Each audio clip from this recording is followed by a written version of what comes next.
నమస్తే. నేను మీ జర్నలిస్ట్ వసంత్. ఈరోజు ఒక ఇంట్రెస్టింగ్ టాపిక్తో మీ ముందుకు వచ్చాను. తెలంగాణ తొలి మహిళా సీఎంగా కవిత. ఇది సాధ్యమేనా? ఇది కుదిరే పనేనా అంటే గత కొద్ది రోజులుగా బీఆర్ఎస్ పార్టీలో సంక్షోభం. ఒక పక్క ఆ పార్టీ వర్కింగ్ ప్రెసిడెంట్ అయితే కేటీఆర్ ఏసీబీ ఆఫీసుల చుట్టూ తిరుగుతున్నారు. మరోవైపు కేసీఆర్ అల్లుడు హరీష్ రావు మాత్రం అలిగినట్లు కనిపిస్తున్నారు అని చెప్పేసి రాష్ట్రంలో ఒక పెద్ద చర్చ జరుగుతుంది. ఎందుకంటే ఆయన ఏ కార్యక్రమాల్లో పాల్గొనట్లేదు. అటు కవిత చేసే కార్యక్రమాలు కానీ, ఇటు కేటీఆర్ చేసే కార్యక్రమాలు కానీ దేంట్లో కూడాను ఆయన పాల్గొంటున్న పరిస్థితి లేదు, పెద్దగా కనిపించట్లేదు. ఇఫ్ ఇన్ కేస్ అక్కడక్కడ కేటీఆర్ కార్యక్రమాల్లో కనిపించినా మిగతా అన్ని కార్యక్రమాల్లో ఆయన కనిపించట్లేదనే చర్చ జరుగుతుంది. దీనికి కారణం హరీష్ రావు అలిగాడు అని ప్రజలంతా మాట్లాడుకుంటున్నారు. తెలంగాణ సమాజం అంతా ఇదే చర్చ జరుగుతుంది. మరోపక్క కవిత మాత్రం ఎక్కడ వెనక్కి తగ్గకుండా తెలంగాణ జాగృతిలో వచ్చిన వాళ్ళు వచ్చినట్టు ఆమె చేర్చుకుంటూ ప్రజల్లో కలయి తిరగడం స్టార్ట్ చేశారు. ఆమె గతంలో ఏదైతే లిక్కర్ కేసు అయిపోయిందో, ఆమె జైలు నుంచి బయటకు వచ్చారో ఆ తర్వాత ఖచ్చితంగా నేను ప్రజల్లోనే ఉంటానని ఒక మాట చెప్పారు. సో ఇది చూస్తుంటే నిజంగానే ఆమె ప్రజల్లో ఉంటున్నారా అని కూడా మనకు అనిపిస్తుంది. ఇక బీఆర్ఎస్ పార్టీ నాదే అంటుంది. మరోవైపు మాత్రం 15 ఏళ్ళ తర్వాత అయినా నేనే సీఎం అవుతా, ఎందుకు కాకూడదు అనుకోవచ్చు కదా, అనుకుంటే తప్పే ఉంది అని చెప్పేసి ఆవిడ అంటున్నారు. అసలు కవిత స్ట్రాటజీ ఏంటి? కుటుంబంలో కలహాలు ఉన్నట్లు క్లియర్గా తెలుస్తుంది. పార్టీ ఇబ్బందుల్లో ఉంది, అయినా సరే కేసీఆర్ బయటికి రాకపోవడానికి ముఖ్యమైన కారణం ఏంటి? కొడుకు, కూతురు, అల్లుడు, పార్టీ అంతా అయోమయం, గందరగోళం, ఎవరికి వారు సంబంధం లేకుండా ఎవరి రాజకీయం వాళ్ళు చేసుకుంటున్నారు. ముఖ్యంగా అసలు నిజంగా మాట్లాడుకోవాలంటే కవిత సీఎం అవ్వాలని కోరుకుంటుందా? కోరుకుంటే ఆమెకున్న అనుకూలతలు ఏంటి అనేది మనం ఒకసారి చూద్దాం. ముందుగా కవిత సీఎం అనే మాటను మనం పక్కన పెడితే అసలు బీఆర్ఎస్ ఒక చిన్న డిస్కస్ చేద్దాం మనం. బీఆర్ఎస్ పేరు చెప్పగానే గుర్తొచ్చేది కేసీఆర్, ఆ తర్వాత హరీష్ రావు, తర్వాత కేటీఆర్, తర్వాత కవిత. సో మొత్తానికి వీళ్ళ నలుగురు.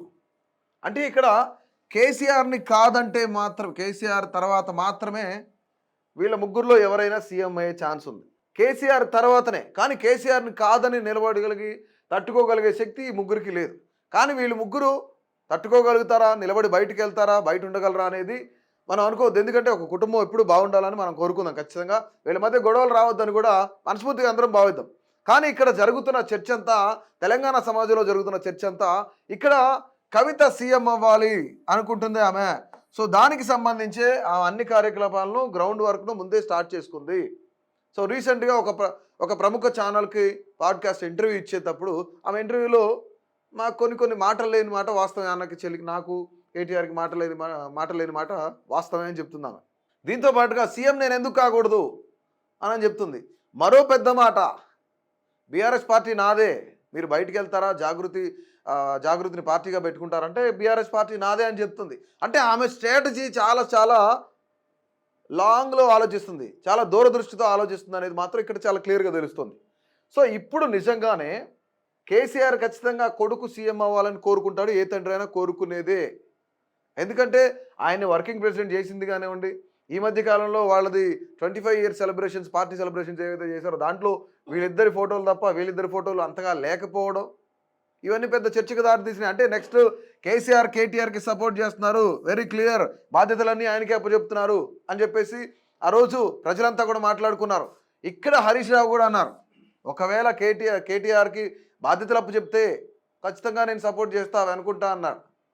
కానీ ఇప్పుడు మనం కవిత సీఎం అనే విషయానికి ఒకసారి వస్తే, కవితకు ఉన్న అనుకూలతలు ఏంటి అనేది మనం ఒకసారి చూద్దాం. ప్రస్తుతానికి జాగృతి పేరుతో ప్రజల్లో ఆమె కంటిన్యూగా ఉంటుంది. కంటిన్యూగా ప్రజలతో వెళ్ళడం, ఏ కార్యక్రమం అయినా సరే. ఈరోజు రైలు రోకో చేయడం, 17వ తేదీన రైలు రోకో చేయడానికి సిద్ధంగా ఉన్నారు. బీసీలు నినాదం ఎత్తుకున్నారు, పూలే విగ్రహం అని చెప్తున్నారు. ఇవన్నీ కూడాను పబ్లిక్లో ఉండటానికి ఆమె ఎప్పటికప్పుడు ఒక స్ట్రాటజీని రచించుకుంది. సో దీని తర్వాత ఇక్కడ ఒకవేళ కేసీఆర్ తర్వాత కేటీఆర్ఏ అంటే హరీష్ రావు ఇక్కడ ఉండటానికి ఛాన్స్ ఉందా అంటే ఛాన్స్ లేదనే చెప్పాలి. ఎందుకంటే ఇంతకాలం కేసీఆర్ వెనక నిలబడిన హరీష్ రావు మళ్ళీ సెకండ్ ప్లేస్లో ఉండడానికి ఇష్టపడతాడా? డెఫినెట్లీ ఇష్టపడరు. కేటీఆర్ బ్యాక్ సైడ్ మళ్ళీ సెకండ్ ప్లేస్లోనే ఉండడానికి హరీష్ రావు ఇష్టపడడు కనుక, if in case Harish Rao కనుక డెఫినెట్లీ కవితకు సపోర్ట్ చేస్తే, కవిత సీఎం పొజిషన్లో ఉంటే షాడో సీఎం హరీష్ రావునే. అంటే ఇక హరీష్ రావు ఏది చెప్తే అది జరుగుతుంది. దానికి ముఖ్యమైన కారణం ఏంటంటే కర్ణాటక కాంగ్రెస్లో డీకే శివకుమార్ ఎంత పవర్ఫుల్గా ఉన్నాడో, ఎలా అయితే ట్రబుల్ షూటర్గా ఉన్నారో, అలాగే తెలంగాణ రాజకీయాల్లో ఎస్పెషల్లీ బీఆర్ఎస్ పార్టీలో హరీష్ రావు ట్రబుల్ షూటర్గా ఉన్నారు. హరీష్ రావు కొంత ఇప్పుడు ప్రస్తుతానికి అలకబూనారు అని ఒక చర్చ అయితే జరుగుతుంది. కానీ నిజంగా ఆయన కేటీఆర్ వెంట ఉండడం కన్నా కవిత పక్కనే ఉండటానికి ఎక్కువ అవకాశం ఉందని చెప్పేసి పొలిటికల్ సర్కిల్స్లో కూడా ఈ యొక్క చర్చ జరుగుతుంది. ఎందుకంటే కవితతో హరీష్ రావు ఉండడానికి ముఖ్యమైన కారణం, ఒకవేళ కవిత సీఎం అయితే షాడో సీఎం హరీష్ రావు ఏం చెప్తే రాష్ట్ర వ్యాప్తంగా అదే జరుగుద్ది. కానీ ఇప్పుడు ఎందుకు అంటే ఇప్పటి వరకు కేసీఆర్ వెనకే ఉన్నారు. కేసీఆర్ వెనకే ఉన్నారు. ఎన్ని పార్టీలు ఇచ్చినా సరే, ఎన్ని పార్టీలు ఆఫర్లు వచ్చినా సరే, ఎక్కడి నుంచి ఆఫర్లు వచ్చినా సరే, రాజకీయ ఒత్తిళ్ళు వచ్చినా సరే, కంపల్సరీగా మీరు పార్టీ మారుతారా అని అడిగితే ఆయన ఖచ్చితంగా నేను కేసీఆర్ మాట ఇచ్చాను, కేసీఆర్కి కట్టుబడి ఉన్నాను, ఆ మాటకి కట్టుబడి ఉన్న వ్యక్తి ఎవరున్నారంటే హరీష్ రావు. సో మొత్తానికి హరీష్ రావు కనుక కవితతో పాటు ఉంటే డెఫినెట్లీ కవితకు దెర్ ఇస్ ఎ ఛాన్స్ అయితే ఉంది. ఎందుకంటే హరీష్ రావు మాస్ లీడర్. తెలంగాణలో అన్ని నియోజకవర్గాల్లో హరీష్ రావుకు ఒక సపరేట్ ఫ్యాన్ బేస్ ఉంది. హరీష్ రావు అనుచరులు చాలామంది తెలంగాణ రాష్ట్ర వ్యాప్తంగా ఉన్న పరిస్థితులు కూడా ఉన్నాయి. సో అందుకని ఒకవేళ వీళ్ళిద్దరు కనుక జత కడితే డెఫినెట్లీ కవితకు ఛాన్స్ ఉండొచ్చేమో అని పొలిటికల్ సర్కిల్స్ కూడా చర్చ జరుగుతుంది. ఒకవేళ కేసీఆర్ కేటీఆర్ వీళ్ళిద్దరూ ఒకటై, హరీష్ రావు కవిత వీళ్ళిద్దరూ ఒకటైతే కనుక రానున్న రోజుల్లో ఏంటి పరిస్థితి అనేది తెలంగాణ రాష్ట్ర వ్యాప్తంగా కూడా మాట్లాడుకుంటున్నారు. సో డెఫినెట్లీ ఒకవేళ కవిత వెనుక హరీష్ రావు ఉండి కేటీఆర్ వెనుక కేసీఆర్ ఉంటే డెఫినెట్లీ వీళ్ళిద్దరిలో ఎవరికి ప్లస్ అయ్యే అవకాశం ఉంది, ఎవరికి మైనస్ అయ్యే అవకాశం ఉంది అనేది తప్పకుండా మీ యొక్క కామెంట్ రూపంలో తెలియజేయండి. ఇక కవిత వ్యూహం ఏంటి, కవిత ఎందుకు ఇలా మాట్లాడుతుంది, కవిత వెనక ఎవరున్నారు, ఎస్పెషల్లీ ఆమె టార్గెట్ ఏంటి, ముఖ్యంగా జైలు నుంచి బయటకు వచ్చిన తర్వాత వచ్చినప్పటి నుంచి కూడాను నేను పబ్లిక్లో ఉంటా అన్నారు. పబ్లిక్లో ఉంటా అన్నారు. సో పబ్లిక్లో ఉండటానికి ఆమె ఎప్పటికప్పుడు వ్యూహరచన చేస్తుంది. పబ్లిక్లో ఉంటున్నారు, రైలు రోకో అంటున్నారు, అలాగే బీసీల నినాదం అని చెప్తున్నారు, ధర్నా చౌక్లో ధర్నాలు చేస్తున్నారు. వీటితో పాటు ఎక్కడ కార్యకలాపాలు జరిగినా టెంపుల్ విషయంలో కానీ, లేదంటే బతుకమ్మ విషయంలో కానీ, ఇలాంటి ఎక్కడ జరిగినా సరే ఆమె అక్కడ ప్రత్యక్షం అవుతున్నారు, పబ్లిక్తో మాట్లాడుతున్నారు. అన్ని నియోజకవర్గ కేంద్రాల్లో తెలంగాణ జాగృతులు ఆమె చేరికలు జాయిన్ చేసుకుంటున్నారు. సో ఇది ఒకటి. రెండవది పూలే విగ్రహాన్ని ఇటు అసెంబ్లీలో పెట్టాలి అని చెప్పేసి ఆమె మాట్లాడుతున్నారు. అసెంబ్లీ కానీ సెక్రటరీ కానీ ఆమె ఇప్పుడు మాట్లాడుతున్న పరిస్థితి ఉంది.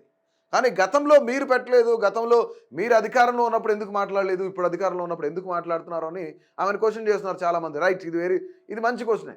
కానీ ఇప్పుడు ఎందుకు బీసీ నినాదం తీసుకున్నారు, ఎందుకు పూలే గురించి మాట్లాడుతున్నారు అంటే ఇక్కడ ప్రధానమైన అంశం ఏంటంటే ఇటు కాంగ్రెస్ పార్టీ ఏమో బీసీ నాయకుడిని పీసీసీ ప్రెసిడెంట్ చేసింది,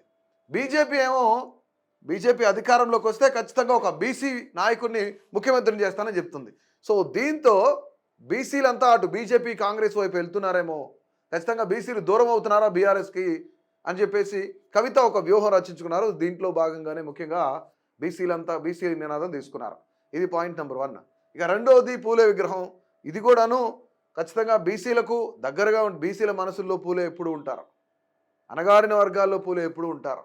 ఎందుకంటే వీళ్ళందరినీ చైతన్యవంతులు చేయడానికి పూలే ఎంతగానో కృషి చేశారు. ఆయన కానీ వాళ్ళ వైఫ్ కానీ ఎంతగానో కృషి చేశారు కాబట్టి సో డెఫినెట్లీ ఇది అందరూ బీసీలను దగ్గర చేసే, ఐకమత్యం చేసే అవకాశం ఉంది కాబట్టి అందుకే బీసీ నినాదం తీసుకున్నారు అని చెప్పేసి ఒక చర్చ అయితే జరుగుతుంది. సో మొత్తానికి కేటీఆర్ వెనుక కేసీఆర్ ఉంటే, కవిత వెనుక హరీష్ రావు ఉంటే వీళ్ళిద్దరిలో ఎవరి బలం ఎక్కువగా ఉంటుంది, ఎవరికి అవకాశాలు ఎక్కువగా ఉన్నాయి. నిజంగానే ఎన్ని జరుగుతున్నా కేసీఆర్ ఎందుకు బయటకు రావట్లేదు, పార్టీలో కుమ్ములాటలు జరుగుతున్నాయి, కుటుంబంలో కుమ్ములాటలు జరుగుతున్నాయి, గందరగోళ పరిస్థితిలో ఉన్నది, అయినా కేసీఆర్ బయటికి రావట్లేదు. కవిత మాత్రం మా నాన్న దేవుడే, ఆ దేవుడి చుట్టూ దెయ్యాలు ఉన్నాయి, నేను రాసిన లేఖను కూడా బయటికి రిలీజ్ చేశారు అని కవిత బాహాటంగానే చెప్పారు. మొత్తానికి అసలు కవిత ఏం ఆలోచిస్తున్నారు, నిజంగానే తొలి మహిళా సీఎంగా, తెలంగాణకు తొలి మహిళా సీఎంగా కవిత అవుతారా, ఇఫ్ ఇన్ కేస్ అయ్యే ఛాన్సెస్ ఉన్నాయా, వీళ్ళ బలాబలాలు ఏంటి అనేది కూడా తప్పకుండా మీ యొక్క అభిప్రాయాన్ని కమెంట్ రూపంలో తెలియజేయండి.